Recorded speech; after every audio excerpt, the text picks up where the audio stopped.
The subject we're talking about today is two. That's why I asked Dr. Ramachandran to ask you to come with your copybooks. Have you all come with your copybooks? Most of them. I have two sections to share with you this time.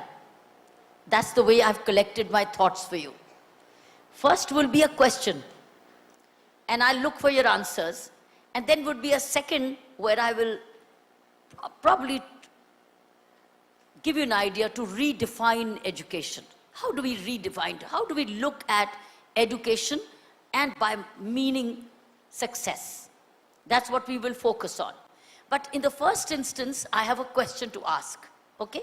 My first question is, what are the qualities you as youngsters, you think you need to know before you turn 30? What are the very important qualities which I will give you the researched answers? What is the research saying that you need to know before you turn 30? Because you are at a very important age of learning. There are two brilliant ages of learning. There are two ages of learning. One is early childhood, which is up to the age of 14. That's called early childhood. After that is the second stage is adolescence and above, and up to the age of 30. What are the qualities you think you need to have before you complete the age of 30, before you touch 30? So you got years to go. I want you to think and answer those questions, and then I will give you the researched answers which are helpful to you, and some of those answers I know you will not have. That's why I like this question. When I studied this, I realized that even I did not understand the answers to these, which are in fact wonderful. So they'll do you a lot of good. So number one, before you turn 30, and what you have to start doing now is coping with uncertainty. One of you said it, and that's why I made you clap it. All of you need to understand, how do you cope with uncertainty? Now in this, there will be many things which will fall. The result will fall, finances will fall, job loss will fall, loss of a near and a dear one will happen, climate change will happen, isn't it? So number one, coping with uncertainty. Now I'll explain to you. Let me explain to you. When we are small like this, we are very secure at the moment. Your fees is paid, right? Somehow the fees is coming. You're not worried, will my next month, by and large. I do not know, exceptions are always there. But you have a certainty. You have a home. You have good health. Even good, you have all of your health. You got your fees paid, whether your parents are paying or the bank is paying, doesn't matter. But you have the money to pay. You've got good health, and you've got all your five senses. You can see. Tomorrow somebody may lose the sight. Right? You can hear. Somebody may lose the hearing aid, need an hearing aid. Or somebody may lose a balance. Something may happen. You may lose your parent. You may lose somebody very dear to you.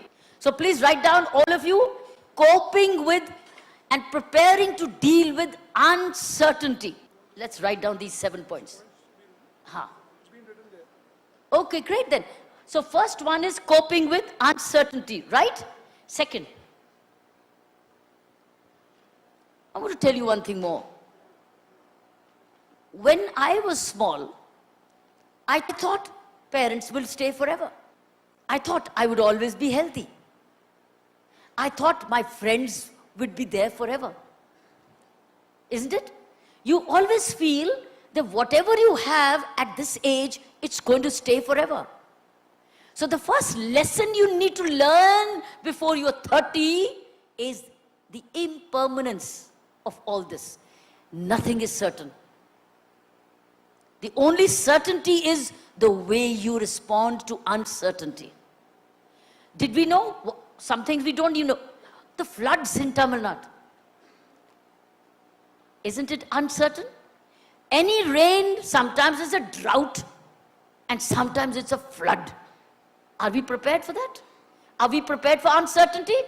Was Tamil Nadu people, was Chennai's citizens prepared for floods? Yes or no? That's what I'm trying to examine. So you have to be prepared. That means if some crisis like this happens, you have to be mentally trained to deal with it and not cry on it. So nothing is certain. The only certain thing is the uncertainty. You have to prepare as a child, as a student, before you are 30, how to deal with uncertainty. Have you understood? How many wrote? This is very researched answer. I'm trying to tell you that this is your new learning of today is second. Second, some of you said this. Some of you said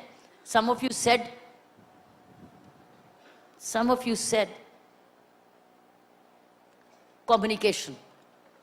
The boy said communication. You said it, right? He was right. But communication how? Everybody's communicating. We all know the language. We all want to speak well. We all want to convey well. But not the communication which we see which is abusive. Not communication which is hurtful. Not communications which is disrespectful. But communication which is graceful. So now you add communication, but it's called graceful education. Graceful communication, which means you should know how to put your word across without insulting anybody. That basically, see the kind of jokes we sometimes do. So communication with grace, you must learn before you turn 30. Because these will all help you even in your interviews. But once it becomes your habit, it's communication with grace to the elders. Communication of grace to the less deprived. Communication of grace with people whose views you don't agree with. See the way we fight on the television? Have you seen panel discussions on television? How disgraceful they are. How fightful they are. How animus they are. How sometimes hostile they are. Isn't it? And how rude they are. Aren't they?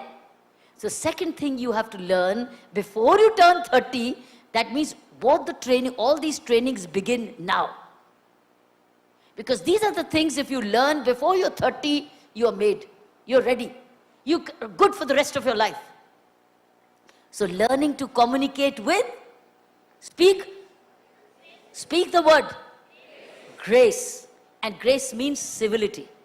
Right? That means every time you utter words, you choose your words carefully. Second is communication with grace. All right? It's called decent conversation.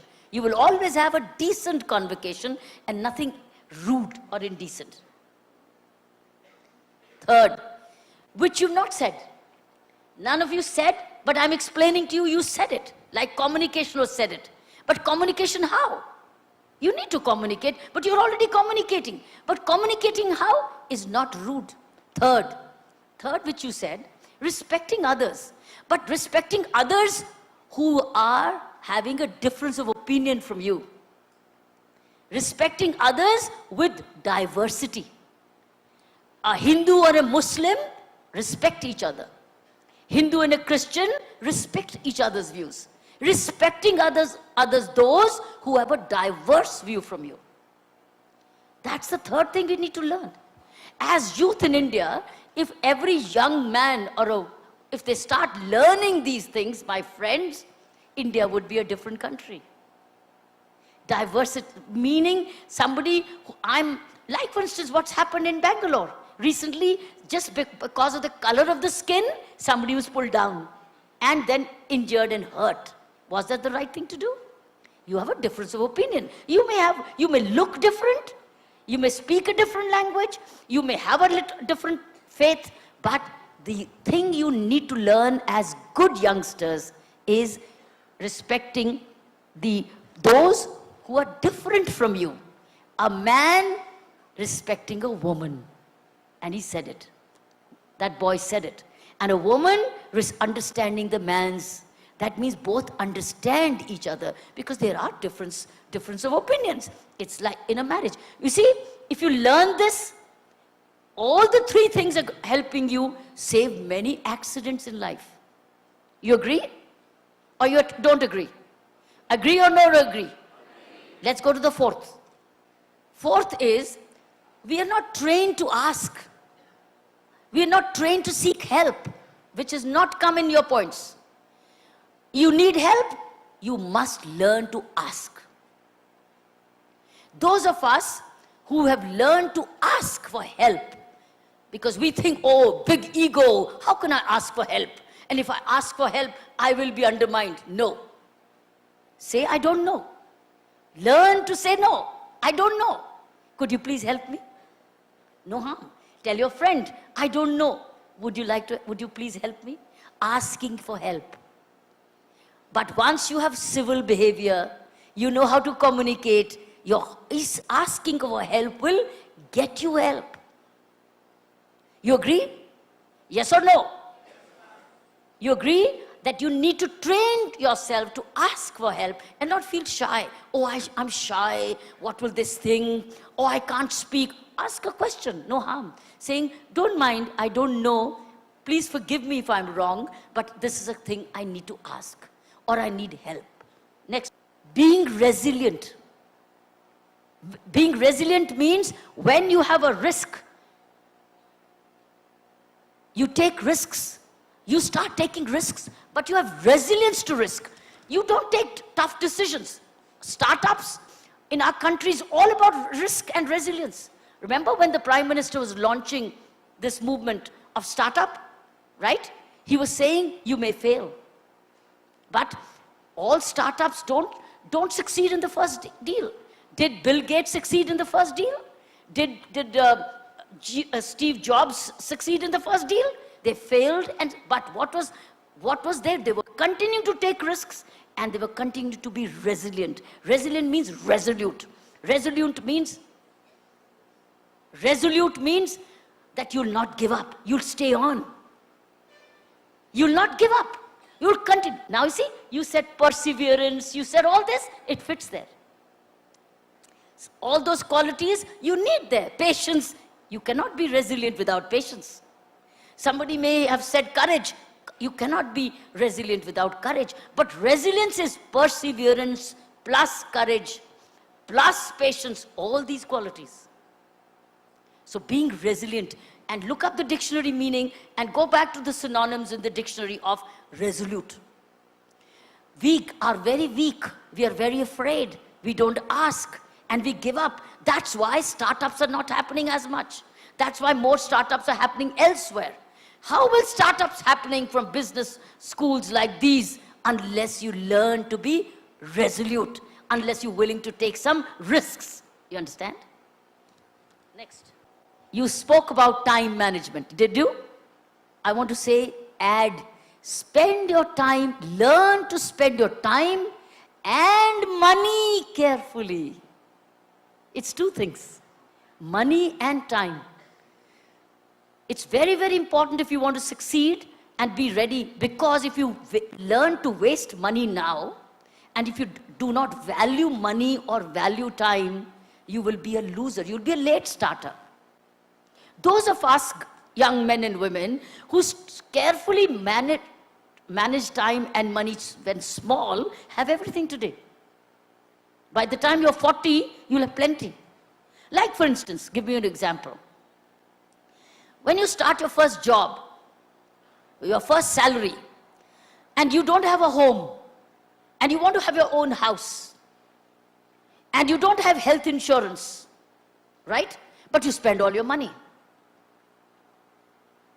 How will you, should you not, suppose you're earning 20,000 rupees a month. The salary is coming 20,000. Should you not put aside immediately some money as a blind account for your building a house one day? One day. Because you're only young. And if you keep saving, money will multiply. But if you start planning for your money now, somebody said planning. Yeah? Somebody said planning. It'll come. When you value and respect time and money, obviously it requires planning. But only planning will not help. It's respect for time and money which will involve planning. Get my point? So therefore, your time and money is very precious. I've seen my young V probationers, when we joined the service, some of us started to put aside some money for the house. And you know what? By the time I was 40, 45, I had a house of my own. I didn't need to live in the house. I had a government bungalow. But do you know what happened? I had a house. I could rent it out. I could pay back the rent. And I had an income, second income. Because I'd started to save from day. I started to save from day one. Which involved planning. Which was respect. Otherwise, all 25,000, all 20,000, everything will be spent. Saying, no, I have salary of 25,000, I have salary of 50,000, I have salary of 1 lakh. So much I'll put in insurance, which is my health or my family insurance, and so much I'll put into a house whenever I wish to buy. That depends when it comes, doesn't matter. And even if you have your parents' house and you want to invest into more property, you put aside for your home.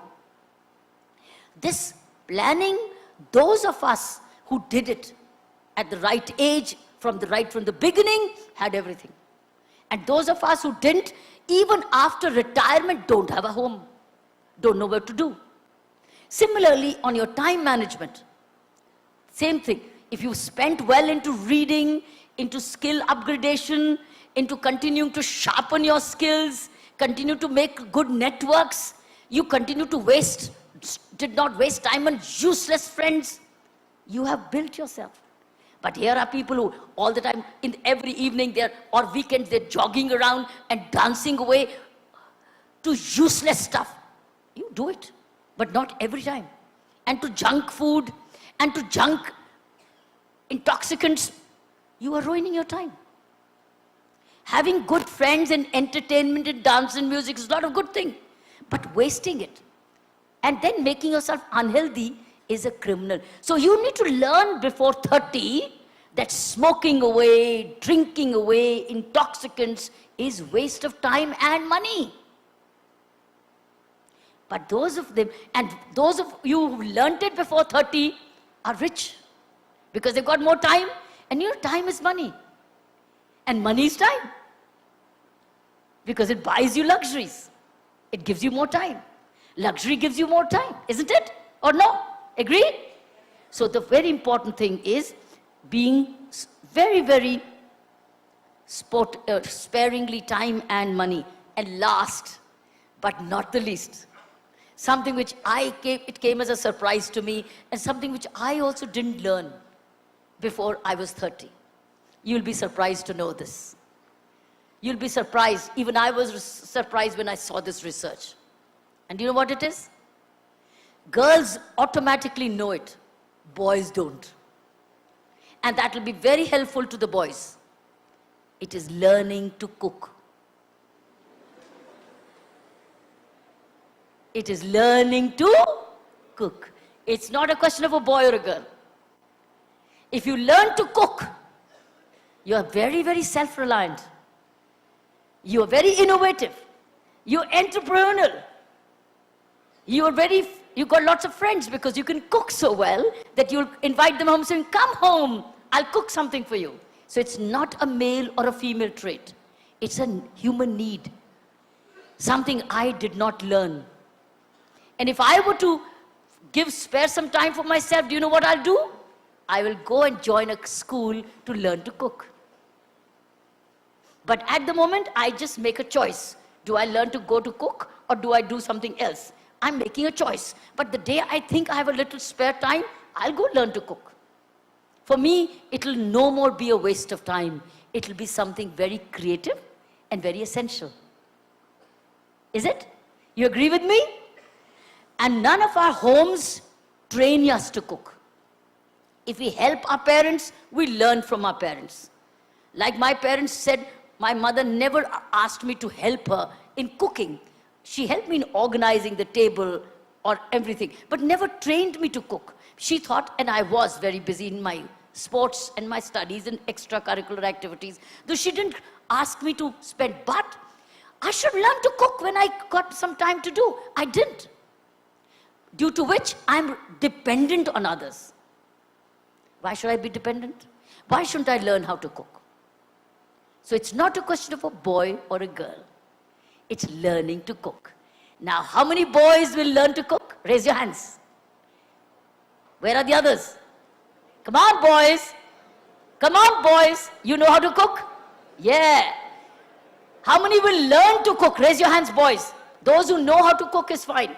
New boys who will learn to cook, raise your hands. Come on. Ramu, come and see how many will. Why can't we have a cooking class as a hobby? I'm telling you, this will be it's a very essential management tool. You can cook for your manager and a supervisor, and he'll be the boss saying, come home, I'll make you some very nice soup. He will say, great. And then the benefit of this is that you would eat less of junk food because you were willing to cook. Isn't it? Yes, see, he's already thinking. He says, Dr. Ramachandran says, we'll have a contest for boys cooking.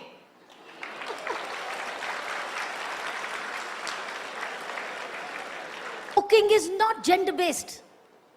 Cooking is not a gender issue. Cooking is a human need. And why can't you be helping each other? And all the more, as you move on in the next few years, you'll have working partners. All of you will be at work. Therefore, you need to come and say, okay, today I'll cook for you, and tomorrow you will cook for me, and you can cook for each other. Isn't it? Isn't it? All right. So there can be many qualities. These are the 7 qualities I thought. Before you turn 30, why should you wait till 30? Why should you start not learning now? Why should you wait? But by the time you'll be 30, you will be a PhD in all these 7 things. Because you'll have become more resilient. You'll know how, when uncertainty happens, you'll say, I knew this will happen. Then something in communication, you will be civil in your communication. Every time you will listen to yourself, am I being rude?